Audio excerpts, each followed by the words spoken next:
لكن عندهم الشعراء طاقات، ومع الشعراء يصل إلى القمة لكن يصرف طاقاته بالهزل واللعب والضحك، وما يقول بيت شعر تستفيد به الأمة. هذا مثل الأصمعي. الأصمعي كان أديبا ألمعيا، لكن مع الأسف رايح كل شعر الأصمعي وين؟ بالهزل والمزاح والسخرية، ما عنده شيء. لكن والله هذا يسجل له موقف رائع الآن بذاكرتي، أنه يوم من الأيام المنصور الدوانيقي حاكم بني العباس أبو جعفر كان يحفظ الشعر بشكل عجيب.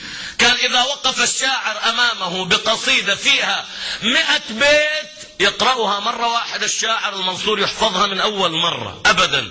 فصار يجي الشاعر يقف أمام المنصور يقول الشعر، المنصور يقول هاي مو إلك قديمة والعلامة أنا حافظها. صار يضحك على الشعراء حتى منعهم من العطاء، لأنه كان بخيلا. سمي الدوانيقي نسبة إلى الدانق، يعني نسبة إلى الدنق، فكت الدرهم، فكان بخيل فمنع الشعراء.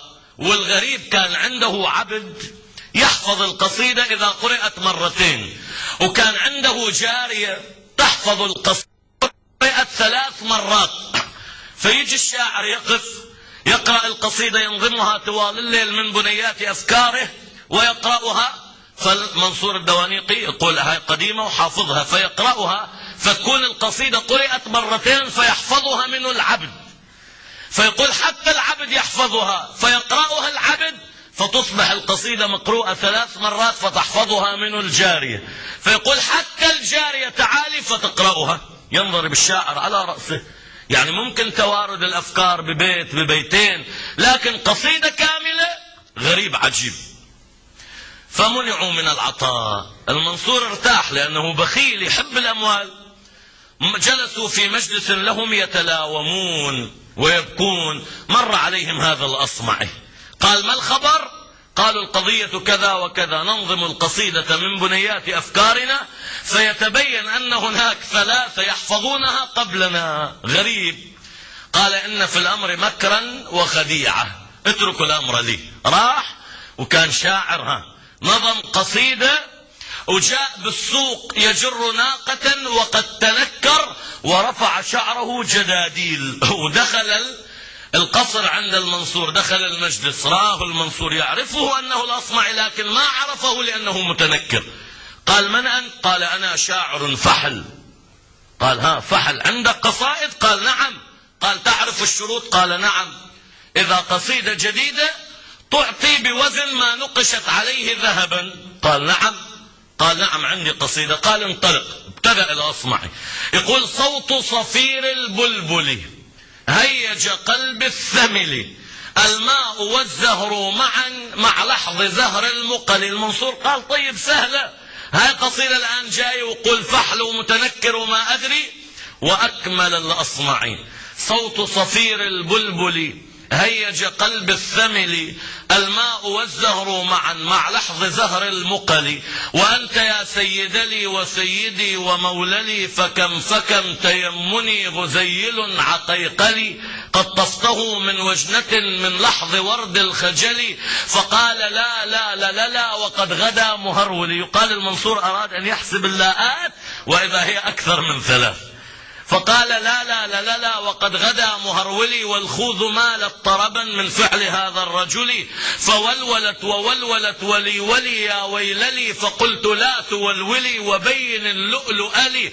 قالت له حين كذا انهض وجد بالنقل، وفتية سقونني قهوة كالعسلل، شممتها بأنفي أزكى من القرنفل، في وسط بستان حلي بالزهر والسرور لي، والعود دندن دنلي، والطبل طبطب طبلي، طبطب طبطب طبطب طبطب طبطب طبلي، والرقص والسقف سقسق سقلي، والرقص قد طاب إلي، شوى شوى وشاهش على ورق سفرجلي، وغرد القمر يصيح ملل في مللي، ولو تراني راكبا على حمار أهزلي، يمشي على 3 كمشية العرنجل، والناس ترجم جملي بالسوق بالقلقلل، والكل كعكع كعكع خلفه ومن حويللي.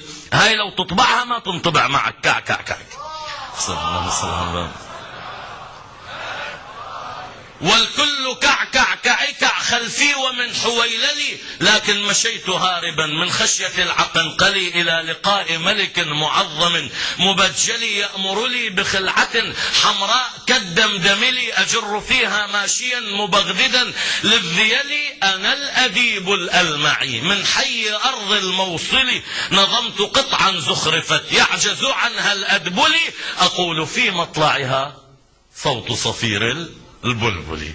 يقال فضرب المنصور على رأسه، لم يحفظ منها كلمة وما زال مشغول باللاءات هاي، فقال لا لا لا لا لا، أما هاي كعكع كعكع ما يستطيع أن يصل إليها.